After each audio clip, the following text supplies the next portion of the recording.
Welcome. In this video, we'll give continuity to the start of the rules of differentiation for inverse trigonometric functions. We'll see derivative of a cot inverse, sec inverse, and cosec inverse.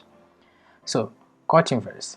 If you have an argument of the cot inverse being u, which is any function of x, if you want to find the derivative of the whole function, what you do is apply the rule to find for the tan inverse, but now the difference is the minus sign. There's a minus sign here. So, it's the derivative of the argument divided by the original argument squared plus 1. All this thing is negative. So look at this example. We have cot inverse of 3x. Our 3x here is our argument, so we can call it as f of x is equal to 3x. The derivative of this is 3. So derivative of the whole function is equal to minus, from the formula, derivative of the argument we found is 3 divided by the original argument square, 3x square plus 1, and this is equal to minus 3 divided by 9x square plus 1, and it's done. Derivative of a sec inverse. Again, we have u as an argument which can be any function of x. So to find the derivative of the sec inverse, we find derivative of that argument, and then we divide by the original argument squared multiplied by the square root of 1 minus 1 divided by the original argument. This is somehow tricky, it requires memory.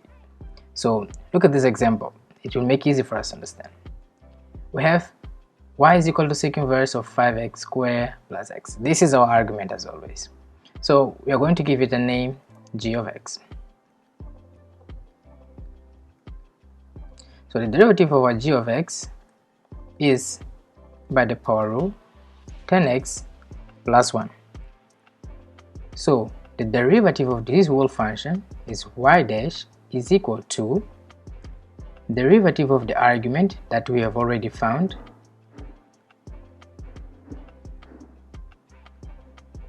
(10x plus 1) divided by the original argument square, 5x plus x, this 5x is square, all this square, multiplied by the square root of 1 minus 1 divided by the original argument 5x square plus x, all this is raised to 2. And it's done. Here, as you can notice, we have the original argument here, and again we have the original argument here. So this is one of the ways to remember. Finally, we have derivative of a cosec inverse function. To find the derivative of a cosec inverse function is the same rule applied for the sec inverse function, but now we use a minus sign as distinctive.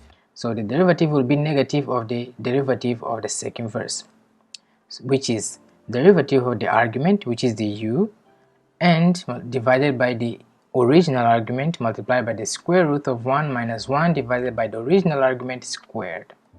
Look at this example. We have y is equal to cosec inverse of 6x cubed. So this 6x cubed is our argument, and we can call as h of x, 6x cubed. So as we know, we have to find always the derivative of this argument. We just go ahead and find it. This is a power rule, and we have 18x squared, the derivative of 6x cubed. So now the derivative of the whole function, which is y dash, is equal to minus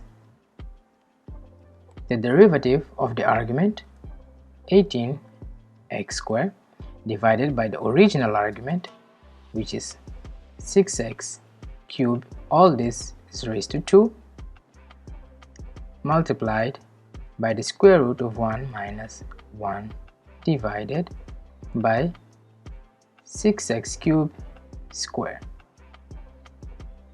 And as a final result, just to make things simpler, we have 18x squared divided by, we can just integrate this power,